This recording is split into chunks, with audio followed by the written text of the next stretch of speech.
مسلم league نون کے رہنما شاہد خاقان عباسی اسلام آباد میں میڈیا سے گفتگو کر رہے ہیں۔ آرڈر دے دیں اگلے 2 سال میں ملک کے اندر ویکسین مکمل کر دیں۔ یہ NCOC کی میٹنگ سے کچھ نہیں ملے گا، یہ لمبے لمبے خط لکھنے تھے، SOP بنانے سے، گائیڈ لائنیں دینے سے کچھ نہیں ملے گا جب تک آپ ویکسینیشن نہیں کریں گے۔ پھر اس ہفتے ہمارے وزیر اعظم صاحب نے بغیر اطلاع کے دورہ کیا اسلام آباد کے ایک مارکیٹ کا، تو وہ ہمیں یاد آئی کہ 60 اور 70 کے عشرے میں کمیونسٹ ملکوں میں قید پڑتے تھے تو وہاں کے حکمران بھی مارکیٹوں کا دورہ کرتے تھے، اور جب وہ وہاں جاتے تھے تو بالکل خوشحالی ہوتی تھی، وافر مقدار میں چیزیں موجود ہوتی تھیں، قیمت بڑی کم ہوتی تھی اور وہ بڑے خوش گھر آ جاتے تھے۔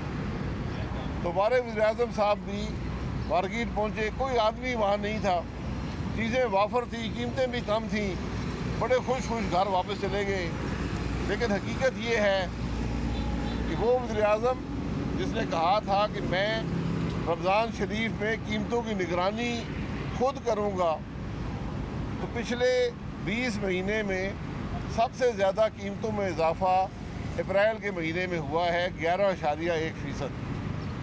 اور صرف بات یہاں نہیں ہے، جو اشیاء خرد و نوش ہیں ان میں اضافہ 15.7% کی شرح سے ہوا ہے، اور اس سے بھی بڑھ کر جو دیہی علاقے میں اشیاء خرد و نوش ہیں ان کی قیمتوں میں اضافہ اس سے بھی زیادہ ہے۔ تو ہماری صرف ایک گزارش ہے ملک کے وزیر اعظم سے کہ خدا کے لیے کسی چیز کی نگرانی خود نہ کیا کریں، جس کو آپ ہاتھ لگاتے ہیں وہ تباہ ہی ہوتا ہے۔ اور جہاں آپ کے مشیر جاتے ہیں، جو آپ کی خاتون گئی ہیں، اور جو ایک سرکاری افسر کے ساتھ ان کا سلوک تھا پورے پاکستان نے دیکھا ہے، تو کم از کم معافی مانگ لیں۔ یہ آپ کے ذاتی ملازم نہیں ہیں، یہ عوام ان کو تنخواہ دیتے ہیں، عوام کے لیے کام کرتے ہیں۔ آپ کے تماشوں کے لیے ان کے لیے وقت نہیں ہوتا کہ آپ وہاں پر کیمرے لے کر آئیں اور لوگوں کو دکھائیں، جو حقائق کو توڑنے اور مروڑنے کی کوشش کریں، جس طرح وزیر اعظم صاحب نے کی ہے۔ تو ہماری گزارش یہ ہے وزیر اعظم صاحب سے کہ یہ اپنی نگرانی چھوڑ دیں، جس چیز کو آپ نے نگرانی کی ہے وہی اس ملک کے عوام کے لیے بوجھ بنا ہے۔ آپ یہ دیکھ لیں، 3 سال کی کارکردگی کی بات کر رہے ہیں، میں 3 باتیں کروں گا۔ پاکستان کی 73 سال کی تاریخ میں اس طرح نہیں ہوا کہ 3 سال کے اندر آٹے کی قیمت دگنی ہو گئی۔ یہ وزیر اعظم صاحب کو ایک کمیشن ہی بنا دیں جو یہ پتہ کرے کہ آٹے کی قیمت دگنی کیسے ہوئی ہے۔ آٹا تو ہم خود پیدا کرتے ہیں، گندم ہم خود پیدا کرتے ہیں، چینی کی قیمت دگنی ہو گئی۔ چلے وہ چینی معافی آئی، اس نے وزیر اعظم صاحب کو بیوقوف بنایا، انہوں نے باہر بھیجنے کی اجازت دے دی، ملک کے اندر مال نہیں تھا، لیکن اس بات کو بھی 2 سال ہو گئے، آپ نے کوئی کارروائی کی ہے چینی کی قیمت کم کرنے کے لیے؟ ہمیں بتایا گیا کہ ترین صاحب پہ کیس بن گیا۔ ہر روز کابینہ کہتی تھی، وزیر اعظم کہتا تھا میں کسی کو نہیں چھوڑوں گا۔ اب جو افسر کر رہا تھا تفتیش وہ بھی نکال دیا گیا ہے۔ FIA نے عدالت میں کہا کہ ہم سے غلطی ہو گئی ہے ترین صاحب کا نام ڈال کر، اور سب سے مزے کی بات یہ ہے کہ جو کیس بنائے گئے اس کے اندر چینی کا کوئی تعلق نہیں ہے۔ یہ آج کے حقائق ہیں۔ بجلی جو ہے 200% بجلی مہنگی ہو گئی ہے 3 سال میں، 200%۔ آج 6ٹھے وزیر پانی اور بجلی کے لگ چکے ہیں، دو وزیر لگے ہوئے ہیں، ان کے مشیر لگے ہوئے ہیں، اور حالت یہ ہے کہ بجلی کی قیمت میں ان 3 سالوں میں 200% اضافہ ہوا ہے۔ اس کا کوئی جواب دینے والا ہے؟ جو وزیر کل یہاں چھلانگیں مارتے تھے آج وہ کہاں پر ہیں؟ وہ جواب دے پائے ہیں؟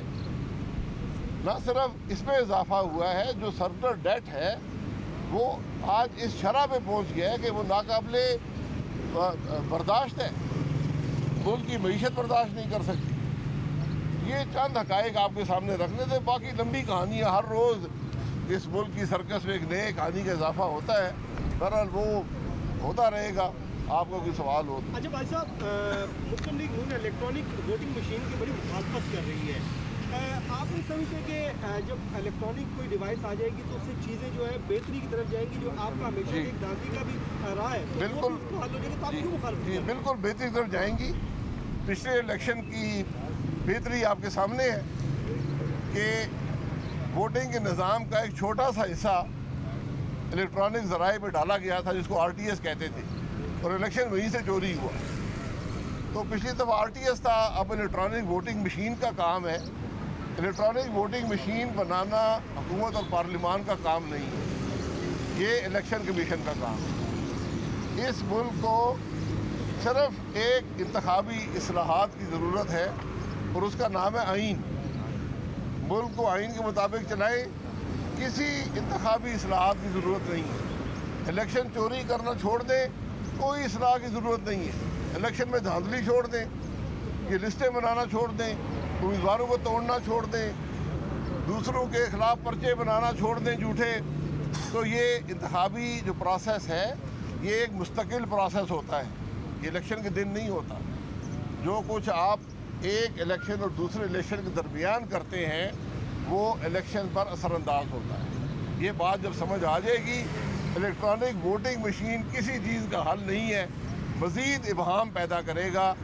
जो मुल्क कागज़ी निज़ाम ना चला सकता हो, ये 249 का इलेक्शन आपके सामने है, वो इलेक्ट्रॉनिक निज़ाम भी नहीं चला सकता। पहले आप कागज़ी निज़ाम को परफेक्ट करें, उसके बाद इलेक्ट्रॉनिक निज़ाम पे आएँ, और वो इलेक्ट्रॉनिक निज़ाम बनाना भी इलेक्शन कमीशन का इख्तियार है, हुकूमत के सर्कस के खिलाड़ियों का इख्तियार नहीं है। भाई साहब ये बता दें कि जब कराची का इलेक्शन हुआ, आपके कायद तो हमेशा फौज को तनकीद का निशाना बनाते रहे। अब कहा यह जा रहा है कि जो कराची के बैलेट पेपर फौज की निगरानी में दिए, क्या ये समझेंगे कि जिस तरह PTM बनी थी, शहबाज शरीफ साहब अंदर ये PTS को बाहर आ गए, आपके भी मामला तय हो गए सब? लंबी कहानी आपने जोड़ी है। पाकिस्तान फ़ौज है, उनसे सिर्फ दरख्वास्त ये की है, फ़ौज का लफ्ज़ जो मिफ्ता साहब ने लिखा वो सही नहीं लिखा, रेंजर्स का लफ्ज़ लिखना चाहिए था। बहरहाल इसलिए कहा गया कि वहाँ पर पुलिस फरीक बन चुकी है, और हमें खदशा ये है कि उस इलेक्शन कमीशन की इमारत के अंदर दाखिल होकर वो वोटों में रद्दोबदल करेंगे। तो सिर्फ ये गुजारिश की थी कि इलेक्शन कमीशन के उस इलाके की निगरानी करें जो उनका फ़र्ज़ है। इसमें कोई इलेक्शन का मामला नहीं है। इलेक्शन का मामला वहाँ पर पैदा होता है जब फ़ौज या कोई उस और अहलकार मुसल्ला जो होते हैं वो पोलिंग स्टेशन के अंदर होते हैं, वहाँ से मामला होता है, या इलेक्ट्रॉनिक निगरानी करते हैं। ये मामला फ़ौज का नहीं है, ये मामला मुल्क के निज़ाम का है और मुल्क के आइन का है। जो शहबाज शरीफ ने कल एक सवाल किया, PTM बनी वो चले गए जेल में, PTM टूटी वो जेल से बाहर आ गए, तो क्या क्योंकि उन्होंने भी कोई लबकुशाई नहीं की कराची इलेक्शन की? ना शहबाज साहब ने PTM बनाई है, ना उन्होंने इसको तोड़ा है। PTM कायम है, एक तहरीक है, एक बयानिया है, और वो वही है जो इलेक्शन भी हल करेगा कि मुल्क का निज़ाम आइन के मुताबिक चले। सर, आपने कहा है सिविल सर्वेंट्स के हवाले से कि उनकी रिस्पेक्ट होनी चाहिए। पिछले दिनों एक वीडियो आई थी राना सनाउल्लाह साहब की, जो चीफ सेक्रेटरी पंजाब को कह रहे थे कि आपने और आपके बच्चों ने इधर देना है, फ्लैटरिंग सी लैंग्वेज थी। क्या उसमें आपकी पार्टी भी उनके खिलाफ कोई एक्शन कर रही है? जी, मैं बात कर रहा हूँ जो हुकूमत के एहलकार जाके बेइज्जती करते हैं।